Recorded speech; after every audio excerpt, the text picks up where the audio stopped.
Hello అండి. Welcome back to our YouTube channel. ఈరోజు మన రెసిపీ వచ్చేసి అచ్చం నాన్ వెజ్ టేస్టీతో ఉండే ఒక వెజ్ పులావ్‌నైతే చూయిస్తున్నానండి. ఇది లంచ్ బాక్స్‌లోకైనా మనకి వంట చేసే ఓపిక లేనప్పుడు, ఒక్క పూటకి ఏం వంట చేయాలా అని ఆలోచిస్తున్నప్పుడు ఈ రెసిపీని తప్పకుండా ట్రై చేయాల్సిందే అండి. చాలా బావుంటుంది. అలాగే మనం ఇది కుక్కర్‌లో చేస్తాం కాబట్టి 10 మినిట్స్‌లోనే ఈ రెసిపీని అయితే ప్రిపేర్ చేయొచ్చు. మరి ఎలా చేయాలో లేట్ చేయకుండా వీడియోని చూసేయండి. ముందుగా దీనికోసం కుక్కర్‌ని అయితే పెట్టుకొని ఒక స్పూన్ నెయ్యి, 2 స్పూన్ల ఆయిల్ వేసుకొని ఇలా కొంచెం హోల్ గరం మసాలాలు అయితే వేసుకోవాలి. నేను కొద్దిగా షాజీరా, 2, 3 వరకు లవంగాలు, 5, 6 మిరియాలు, 2 బిర్యానీ ఆకులు, కొద్దిగా దాల్చిన చెక్క, కొద్దిగా స్టార్ అనస్, ఒక ఇలాచిని అయితే వేసుకున్నాను. అలాగే ఒక ఆనియన్ని కూడా ఇలా పొడుగ్గా సన్నగా కట్ చేసుకొని వేసుకొని ఆనియన్ని కొద్దిగా ఫ్రై చేసుకోవాలి.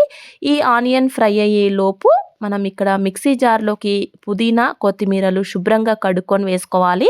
అలాగే మీ కారానికి తగినట్టుగా పచ్చిమిర్చిని వేసుకోండి. మనం ఇందులోకి ఇంకా కారం యూస్ చేయము. మనకి ఇందుకు కారం వచ్చేది ఈ రైస్కి పచ్చిమిర్చి కారంతోనే. కాబట్టి మీ టేస్ట్కి తగినట్టుగా పచ్చిమిరపకాయల్ని వేసుకొని కొద్దిగా సాల్ట్ వేసుకొని కొంచెం కచ్చాపచ్చగా మిక్సీ పట్టుకోవాలి. ఈ లోపున మనకి ఆనియన్స్ కూడా మంచిగా ఫ్రై అయిపోయాయి. అలాగే పొటాటోస్ని కూడా ఇలా ఈ సైజులో ఉండేటట్టుగా కట్ చేసుకొని సాల్ట్ వాటర్లో వేసుకొని పెట్టుకోవాలి. అప్పుడే పొటాటోస్ మనకి కలర్ చేంజ్ అవ్వకుండా ఉంటుంది. పొటాటోస్ని కూడా వేసుకొని కొంచెం ఇలా సాఫ్ట్గా అయ్యేంత వరకు ఫ్రై చేసుకోవాలి. చూడండి ఇలా మంచిగా సాఫ్ట్గా అయిపోయాయి. ఇప్పుడు ఇందులోకి మనం మిక్సీ పట్టుకున్న కొత్తిమీర, పుదీనా, పచ్చిమిర్చి పేస్ట్ని కూడా వేసుకొని ఇది కూడా మొత్తం ఈ ఘాటంతా పోయేంత వరకు కొంచెం ఇలా ఆయిల్లో మంచిగా ఫ్రై చేసుకోవాలి. ఇలా ఆయిల్లో మంచిగా ఫ్రై చేసుకొని ఇప్పుడు ఒక హాఫ్ టీ స్పూన్ వరకు పసుపును వేసుకోండి. హాఫ్ టీ స్పూన్ అల్లం వెల్లుల్లి పేస్ట్ని వేసుకొని ఇది కూడా మంచిగా ఆయిల్లో ఫ్రై చేసుకోవాలి. ఇలా అంతా ఫ్రై చేసుకొని ఇప్పుడు ఇందులోకి ఒక 3, 4 స్పూన్ల వరకు పెరుగును తీసుకొని మంచిగా బీట్ చేసి ఆ పెరుగును వేసుకోండి.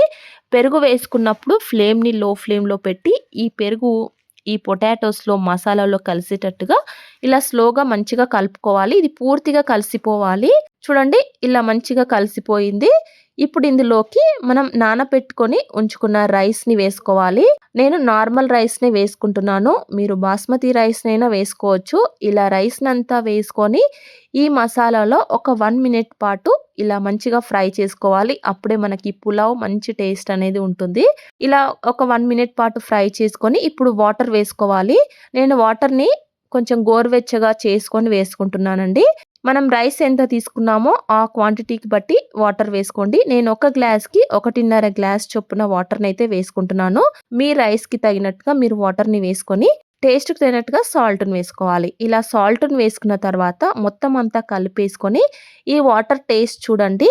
ఆ వాటర్ టేస్ట్ మనకి ఉప్పుగా ఉండాలి. అప్పుడే సాల్ట్ కరెక్ట్గా రైస్కి సరిపోతుంది. ఇప్పుడు మూత పెట్టేసి కుక్కర్కి 3 విజిల్స్ వచ్చేంత వరకు ఉడికించుకోండి. 3 విజిల్స్ తర్వాత తెరిచి చూడండి. మనకి ఎంతో టేస్టీ అయిన పులావ్ అయితే రెడీ అయిపోతుంది.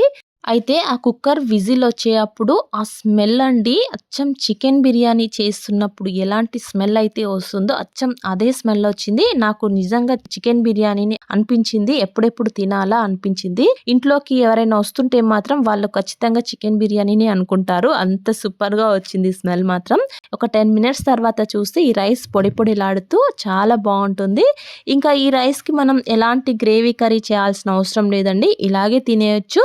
జస్ట్ అలా రైతా కానీ పెరుగు కానీ పెట్టుకొని తిన్నా బాగుంటుంది. లేదు అనుకుంటే ఇలాగే ఇదే రైస్తో అలా ప్లెయిన్గా తినేయచ్చు. జస్ట్ అలా నిమ్మకాయ రసాన్ని పైన పిండేసుకొని ఈ రైస్ని అయితే టేస్ట్ చేయండి. అద్దిరిపోతుందండి. మీరు లంచ్ బాక్స్లోకైనా మనకి వంట చేసే టైం లేనప్పుడు జస్ట్ అలా 10 మినిట్స్లో ఒక మంచి టేస్టీతో ఉండే ఒక పులావ్ని అయితే ఇంట్లో వాళ్ళకి చేసి పెట్టొచ్చు.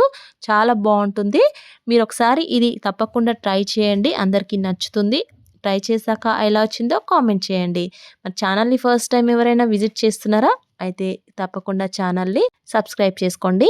ఈ రెసిపీ కనుక నచ్చితే మీ ఫ్రెండ్స్ అండ్ ఫ్యామిలీకి షేర్ చేయండి. Thank you for watching.